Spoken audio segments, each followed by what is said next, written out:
மஞ்சள் பால் செய்ய தேவையான பொருட்கள்: ஒரு டம்ளரில் சூடான பால் எடுத்துக்கொண்டு அதில் மஞ்சள் தூள் 1 ஸ்பூன்,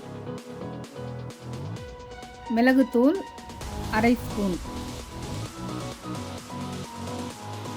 நாட்டு சர்க்கரை 1 ஸ்பூன் சேர்த்து நன்றாக கலந்தால் மஞ்சள் பால் தயார். சளி, இருமல், வறட்டு இருமலுக்கு மஞ்சள் பால் உடனடி நிவாரணமாக இருக்கிறது. பாலை சூடாக அல்லது மிதமான சூட்டில் குடிக்க வேண்டும்.